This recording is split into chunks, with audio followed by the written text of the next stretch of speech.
A mad dash to the grocery store today with people trying to pick up the food they need to get them through the storm. Snacks and necessities like toilet paper, of course, really anything you might need just to get yourself through it. It's almost like Christmas in here right now. Everybody's in good spirits.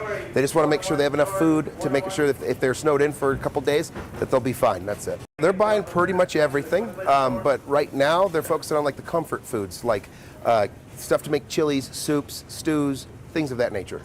Delicious. Yeah, that's what's up with that. That sounds good. I did an Instacart order. I was not going to raid the stores, but... My wife texted me tonight when we're on TV at 6, and she goes, I'm at the store with both the kids. I've made a very bad decision. Oh, no, bless her.